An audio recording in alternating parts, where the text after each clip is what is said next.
This video is a brief overview of the changes that happened with the repairing standard and came into effect on the 1st of March 2024. So there's 8 main changes and I'll just go through each of them one by one. So the first one was in regards to safe kitchens. So the repairing standard was updated to say that kitchens should have a cubic metre storage space available, and that excludes the cupboard under the kitchen sink. Also just use an initiative with safe location for your appliances, so your cooker and fridge freezer. And also having enough space so that you don't need to sort of have wires that are going across the room or across the floor causing a trip hazard. So much common sense. It's just really that things are located that you're not going to knock into each other when you're moving around the kitchen. You've got enough preparation space for food and you've got enough storage space for food as well. The second one then is about your heating system. So all heating systems must be fixed. So they can either be plumbed in or hardwired. So say for example, you may have plug-in storage heaters, they would need to be changed to a fixed wired system. The third one is an adjustment. So just to make it clear that when it comes to a communal matter, so that would be things like the roof repairs, anything that's a shared responsibility of owners within a block, it clarifies that a landlord is not in breach of their responsibilities where there's not a majority agreement to proceed.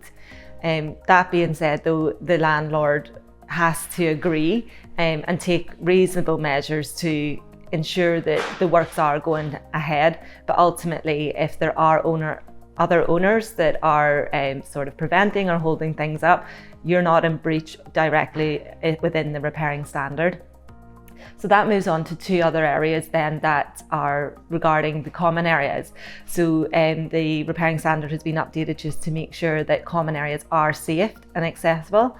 So that would be like your common stair, your common gardens, outhouses, buildings, things like that. So anything that can be accessed by the tenant has to be safe and secure and accessible. So gardens that are maybe overgrown or maybe have some junk in them that aren't safe to use would either need to be resolved or excluded from the tenancy agreement. Same with the common stair that can't have obstructions in place, like rubbish lying around, trip hazards, and also like stair lighting to make sure that that's working so that tenants can be able to see and to avoid any falls. And it also states it's just really to avoid criminal attack. So good lighting, safe passageway to get in and out of their flat. And then the next part in regards to common areas is the locks. So any tenement building needs to have a secure entry system. So as well as a lock, it does need to have a buzzer system installed. Essentially, the tenant needs to be aware of any visitors, deliveries and things, and they must be able to provide remote access, so buzz people in and out of the building.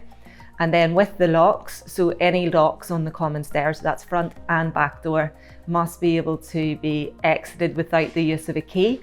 So they do need to be lockable, but the type of lock needs to be one that a tenant can leave without the use of a key. So most likely like a thumb turn or an electronic push button. For your back door, a slip bolt is acceptable as well. So the next part is a residual current device, mostly referred to RCD. So you would need to have one of those installed. It's just a safety measure if there's a fire and things like that the fuse would trip to avoid further issue. Then it's been updated, a small change, where it used to just maybe apply to, for example, gas.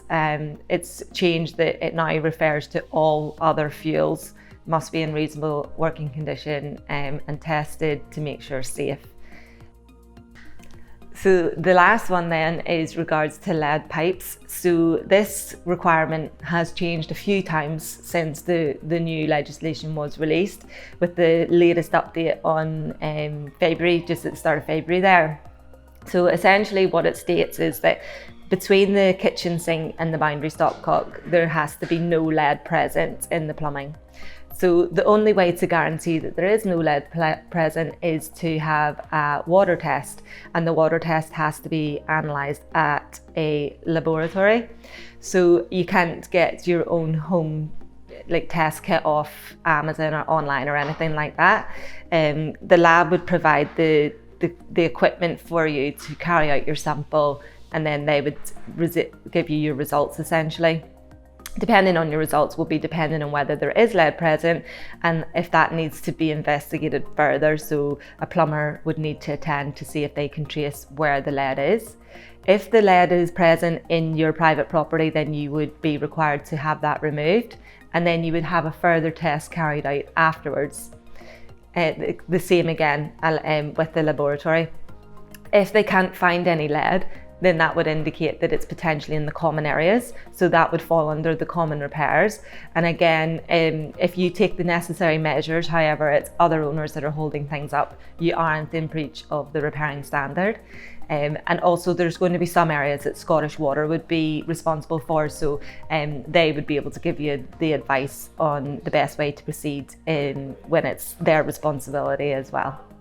So that's all the 8 points. Any further questions, we're happy to discuss further with you. Just reach out to your property manager, but we hope that this video has been helpful.